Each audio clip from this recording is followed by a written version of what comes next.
Ao que está assentado sobre o trono e ao Cordeiro sejam tributadas ações de graças e honra e glória e poder por todos os séculos.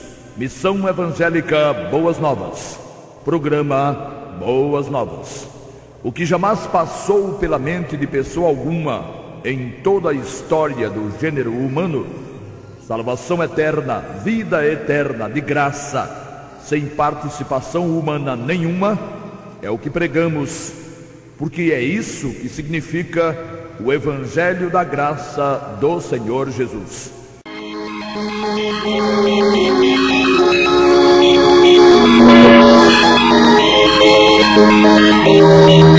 Qual o significado de um profundo suspiro de alguém? Desencanto, tristeza, alegria, satisfação, desengano? Isso vai depender das circunstâncias. Um profundo suspiro d'alma pode ser ou pode acontecer em decorrência de uma imensa alegria, de uma imensa tristeza ou de um desencanto, de uma decepção violenta.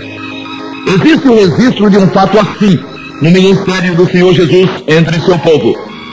O evangelista Marcos narrou nos seguintes termos: entrando Jesus logo no barco com os seus discípulos, foi para as bandas de Dalmanuta, e saíram os fariseus e começaram a disputar com ele, pedindo-lhe para o tentarem ensiná-lo do céu.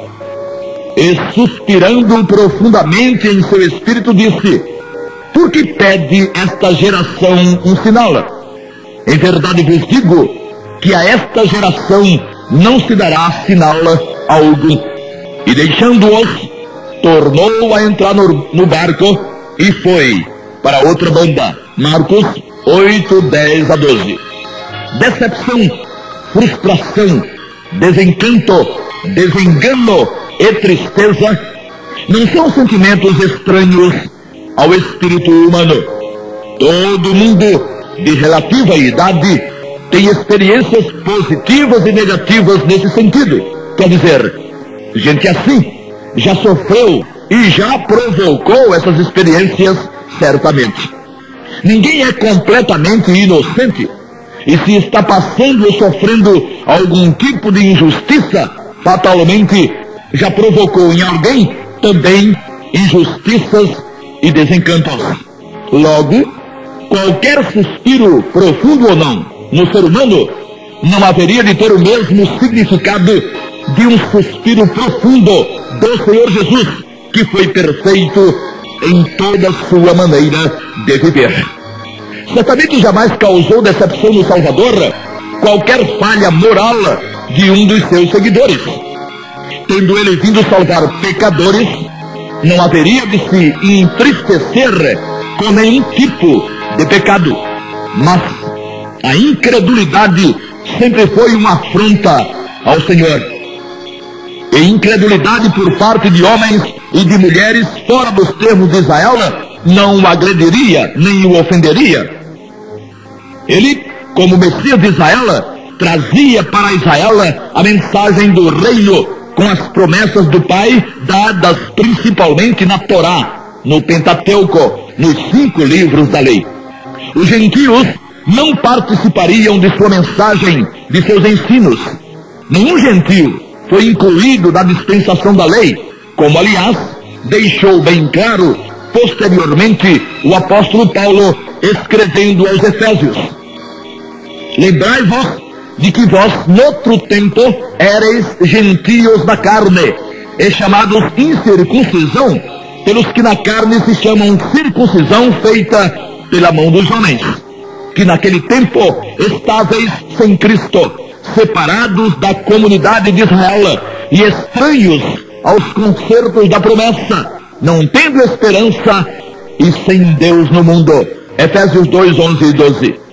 Se alguém não pode crer, e os gentios não podiam, por não conhecerem nada das promessas feitas por Deus, não pode esse alguém ser acusado de incredulidade. Não era o caso, porém, dos fariseus, que constantemente interpelavam o Senhor. Via de regra, O fariseu era alguém que tinha acesso aos escritos do Velho Testamento. Eram fariseus, pessoas letradas, conheciam as escrituras hebraicas e gregas, ou traduzidas para o grego, a Septuaginta, a versão dos 70 sábios judeus. O povo realmente não conhecia as escrituras, dado que, escritas em hebraico ou na tradução para o grego, lhes eram inacessíveis, tanto pelo alto preço de cada rolo ou pergaminho, como pela falta de conhecimento das línguas citadas. Esse privilégio, repetimos, era praticamente exclusivo de escribas, homens versados na língua hebraica e certamente também na língua grega, e de fariseus, que tomavam para si o direito de interpretar o que fora escrito. Sobre eles, afirmou o Senhor certa vez: na cadeira de Moisés estão assentados os escribas e fariseus. Observai, pois, e praticai tudo o que vos disserem, mas não procedais em conformidade com as suas obras, porque dizem e não praticam. Mateus 23, 2 e 3. Assentados na cadeira de Moisés, deveriam eles saber perfeitamente quem era Jesus. Até se tivessem tomado o cuidado de fazer a contagem dos anos desde a saída da ordem para a restauração de Jerusalém e do templo, o que aconteceu nos dias de Neemias com o rei Artaxerxes, Neemias 2, 1 a 20, cerca de 480 anos antes, eles, escribas e fariseus, teriam descoberto ser Jesus o Messias, o ungido, o Cristo de Deus. Ao invés disso, porém, viviam de pedir sinais. Só vive à procura de sinais quem ainda não creu. E eles não haviam crido por absoluta incredulidade mesmo, pela profunda dureza dos corações. Eram assim indesculpáveis. Por que pede esta geração um sinal? Ora, se fosse normal e se estivesse dentro da expectativa, o Senhor não censuraria os fariseus pelo fato. No final das contas, o ministério do Senhor foi pontilhado de sinais, e de sinais maravilhosos. Os que não tinham acesso aos escritos dos profetas, dos salmos e da lei, necessitavam presenciar sinais para concluírem quem era ele, quem era o Senhor. Todavia, insistimos, não os que tinham acesso a tais escritos, como fariseus e escribas. Esses, ao pedirem sinais, demonstravam franca incredulidade, agarrados que estavam aos valores religiosos que defendiam a todo custo. Que espécie de sentimento passa pelo Senhor hoje? Hoje, a situação é infinitamente pior que a provocada pelos fariseus. A decepção do Senhor com a maioria dos remidos é terrível. Duvidar da missão messiânica de Jesus era uma coisa. Duvidar da eficácia e do poder do seu sangue, depois de ter ele vivido da forma como viveu, é coisa muitíssimo mais grave. Não confiar definida e terminantemente na obra de salvação realizada pelo Filho de Deus é a mais asquerosa afronta que pode cometer alguém. Os remidos, quase na total maioria, têm provocado profundas decepções do Senhor, e não por causa de pecados da carne, pois sabe o Senhor serem os pecados, até o novo corpo, absolutamente possíveis, em função da própria natureza carnal que o remido ainda carrega.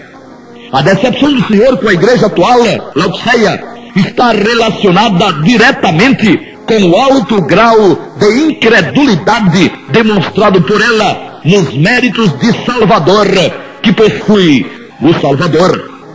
Sua insatisfação está patenteada com toda a amplitude e plenitude na carta dirigida à última das etapas da igreja, exatamente Laodiceia.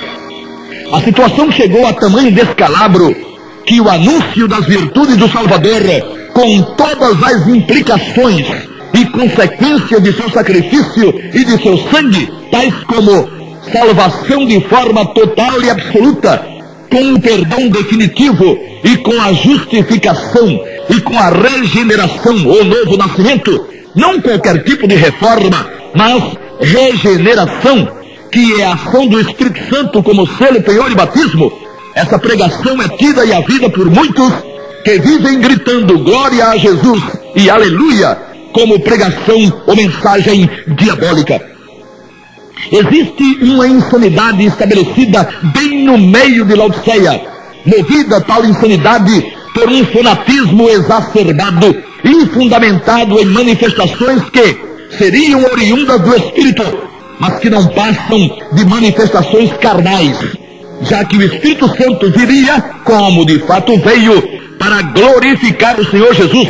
João 16:7 a 14:6. E não se glorifica a Jesus gritando expressões que não nasçam absolutamente do ser mais íntimo, como resultado de uma confiança absoluta em seu sangue. Tais expressões quase sempre, porém, nascem do medo de não ser achado por ele, merecendo a salvação, ou fazendo jus, a paz, a justiça e a luz. Glória a Jesus só é glorificação, essa expressão, se sair dos lábios de quem de fato confiou com toda a confiança possível no nome do Senhor, tendo desde então descansado em sua obra perfeita, faça chuva ou faça sol. Quem diz glória a Jesus sem ter descansado no poder do seu sangue, não o glorifica. Quando muito, aliás, tenta distingui-lo com bajulação, com a qual espera receber sua aprovação. Remido nenhum, para ser remido, precisa mais de aprovação por parte de Deus o Pai, e nem por parte do Salvador, diante de quem se apresentará no bem lá. O remido não foi aprovado em si mesmo. Deus não aprova pecador, e todo remido, ao ser remido, era ímpio. A mensagem do Evangelho da Graça é estarrecedora para os religiosos, por ser extremamente radical. Mas o pecador, o ímpio, todo pecador é ímpio, pois o pecado é impiedade. O pecador precisava desesperadamente de algo radical, já que qualquer ajuda para um ímpio resultaria em frustração, pois ele continuaria pecador e ímpio, apesar da ajuda mesmo de Deus. Infelizmente, vivem de utopia, de quimeras, de promessas vagas e vãs, muitos que vivem à espera para a salvação eterna da ajuda de uma esmola, de uma cesta básica dada pelo Natal, de uma demonstração de filantropia, da ajuda de Maria, com rezas e velas, ou da guarda de sábados e domingos. Qualquer pecador, e todos o são, tem que abrir mão de seja lá o que for, que alimente sua crença e seu desejo de salvação eterna, e tem, se quiser se dar bem, de apelar incondicionalmente para o poder do sangue do Senhor Jesus, invocando-o como Salvador pessoal, único e todo suficiente, ou isso ou nada. Mas, e os remidos? Não os remidos conscientes, os que já entenderam ter o Senhor Jesus pago todo o preço da redenção. Esses não vivem mais na dúvida, na ansiedade, no medo. Esses sabem não existir a menor possibilidade de voltarem à condição de perdidos. Quanto a esses, Satanás e sua gangue não pode mais amedrontar com ameaças idiotas e ridículas de trevas e de perdição. Nos reportamos aos outros, aqueles que de fato uma vez invocaram o nome do Senhor, mas que não cuidaram em desenvolver a salvação e não cresceram na graça e no conhecimento do Senhor Jesus. 2 de Pedro 3,18. São anões espirituais, pigmeus, meninos assustados que correm apavorados ao primeiro miado de um gatinho. A fé de um ímpio depositada no nome do Senhor Jesus, Romanos 4:5, será considerada por Deus o Pai como justiça. E foi assim com todo o remido.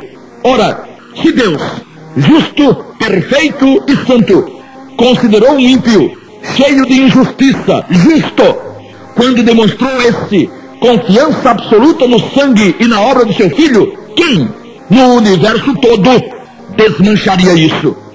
Mas para chegar à maturidade perfeita, ou seja, para conhecer toda a extensão de sua posição em Cristo, o remido precisaria e precisa desenvolver o que na salvação pode ser desenvolvido.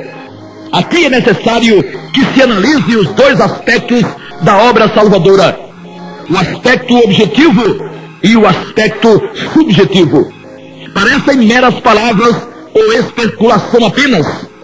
É assim que consideram os pseudos espirituais, os tais das manifestações sobrenaturais. E é aí que se enganam, agindo, isso sim, totalmente pela carne. Objetivamente, o remido está assentado com Cristo nos lugares celestiais. Efésios 2:6. Isso porque, quanto à posição, está ele remido perfeito. Colossenses 2:10. Tudo o que diz respeito à redenção do Espírito, que é o homem interior, já que a carne é pó, é lama, e a alma é fôlego e é sangue, e esses não poderiam ser mesmo remidos, corpo e alma. Quanto ao Espírito, que é a imagem e semelhança do Todo-Poderoso, ele, remido, é tudo e tem tudo o que aquele que o remiu, o Senhor Jesus, tem e é. Esse é o aspecto objetivo. Como Jesus não foi à cruz para salvar o corpo ou a alma de ninguém, mas o Espírito, o homem interior, que é o que é no homem eterno, então, enquanto estiver vivendo no corpo, precisando para isso da alma, o remido deve desenvolver a salvação, pois não o fazendo, não possuirá os conhecimentos fantásticos da obra salvadora e os desdobramentos dela, chegando a proferir afirmações absurdas, miseráveis e deletérias, que mais caberiam nos inimigos do Senhor, e não em pessoas remidas pelo poder do seu sangue. Os que não ensinam são os maiores responsáveis pela decepção do Senhor atualmente, ou seja, os que não ensinam a verdade sabendo-a. Apressam-se em apresentar Jesus como o maior em tudo, o maior no negócio das curas, o maior no negócio da prosperidade, o maior nas demonstrações de poder nisso e naquilo, e vai por aí. Nessas coisas, ninguém ganharia para Jesus. Ele seria sempre o maior. Só que o Verbo eterno não se fez homem para ser o maior em nada disso. Ele já era o maior lá nos altos céus, maior que tudo e que todos. Ele foi antes de todas as coisas e de todos os seres. A afirmação é que tudo foi feito por ele, e sem ele nada do que foi feito se fez. João 1:3. Porque dele e por ele e para ele são todas as coisas. Romanos 11:36. E ainda, nele foram criadas todas as coisas que há nos céus e na terra, visíveis e invisíveis, sejam tronos, sejam dominações, sejam principados, sejam potestades. Tudo foi criado por ele e para ele, e ele é antes de todas as coisas, e todas as coisas subsistem por ele. Colossenses 1:16 e 17. Tudo isso e tudo quanto for possível ser, o Senhor era, ainda como o Verbo eterno, Deus juntamente com o Pai, sendo o Filho amado. Ele só não tinha a glória de poder salvar, nem ele e nem ninguém, nem mesmo Deus o Pai. A glória de salvar teria que ser conquistada na base do sacrifício de si mesmo, depois do cumprimento da lei, uma vez que não poderia existir salvação sem o derramamento de sangue. Hebreus 9:22. Para salvar vidas, alguém de vida perfeita teria que doar sua vida em favor de vidas tornadas imperfeitas pela prática de pecados. O Verbo não tomaria um corpo para resolver qualquer problema de Deus. Não era Deus quem estava com um tremendo problema nas mãos, era o homem, o ser humano. Assim, o Verbo eterno, deixando sua posição na glória junto ao Pai, esvaziou-se a si mesmo aniquilou-se a si mesmo e veio em defesa de pecadores, homens e mulheres que sem ele, sem o verbo feito homem, ficariam para sempre afastados de Deus e de sua luz. Romanos 3:23. Quando então alguém diz, alguém remido ou não, ser Jesus, o Filho de Deus, e de ter ele todo o poder nos céus e na terra, e estar acima de querubins e serafins, e ter o direito de ser exaltado, está dizendo apenas o que ele já era, e já possuía, como o Verbo eterno, sem ter assumido a forma humana e, obviamente, sem ter sofrido a morte de cruz. Quer dizer, não está dizendo nada demais. Nem o está exaltando como Salvador, como aquele que venceu a tudo e a todos, vestido de um corpo carnal e sujeito a todas as circunstâncias a que esteve sujeito Adão antes de pecar.